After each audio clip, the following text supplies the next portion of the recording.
Sure, it might just be a prologue, but Metal Gear Solid 5 Ground Zeroes is an important milestone for the stealth genre. It has taken the series to an open-world playground and redefined how stealth works within that larger scope, and in doing so, they've found a way to make failure fun.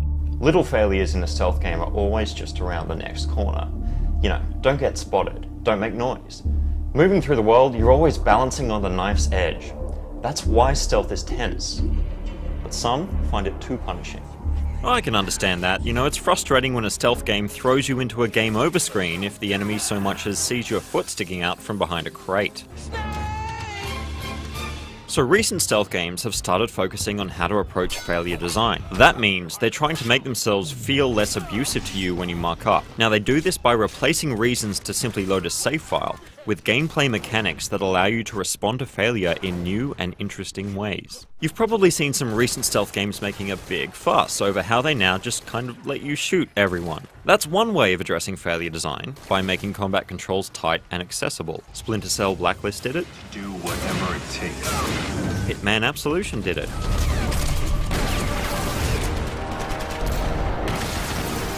Even the new Thief tried to better support combat.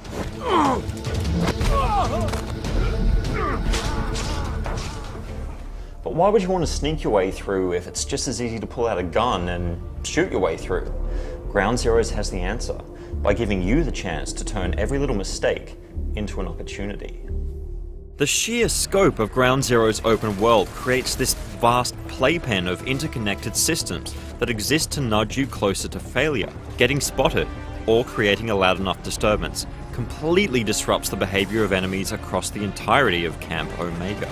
The sense that you're actually infiltrating a large location is all the more real when that location exists without load screens, and when the consequences for disturbing the enemies within that space are felt across its entirety. Because this larger location means that you've got way more chances to mess up, Ground Zeroes removes the series' iconic radar and replaces it with the ability to spot enemies and track their locations through walls. The failure of alerting enemies or making them suspicious becomes fun, because the work you put into marking those enemies allows you to poke and prod at the enemy AI with intent.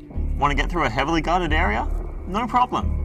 Plant some C4 charges on the opposite side of the base, sneak back to the guarded area, detonate the explosives, and watch the markers above all the enemies you've spotted leave their posts to investigate, giving you the opportunity to slip by.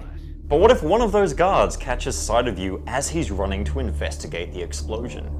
Ground Zeroes' new reflex system is designed to account for this small, self-contained failure. The game goes into slow motion, and you've got a few seconds to take the guard out before he radios in and alerts the entire base. It's a fantastic piece of failure design because it takes the game's polished action controls and gives you the opportunity to correct the situation with a bullet to their face. But it's not a free kill. You still have to deal with the consequences, like the sound of gunfire or having to hide the body. And what's fascinating about Ground Zeroes is how its open world gives these consequences the scope to spread out like a butterfly effect. Check out this example. Here, I've been tasked with killing 2 specific enemies. While trying to sneak up on the first, I get spotted, so I have to take him down quickly. It doesn't go so well. He goes down, but the enemy knows I'm here. With Camp Omega alerted, I know that the second target will try to flee, which will actually fail the mission. So, in a panic, I sprint to the nearest armored vehicle, when who do I see but my second target trying to drive off in a jeep, right next to me. Not only can I easily shoot him down, but now I've got the perfect mode of transport to escape the hail of gunfire that's about to descend on my location. Small failures in Ground Zeroes can snowball into something worse, but you always have the chance to deal with the situation and even turn failure into opportunity. And that is the heart of good failure design.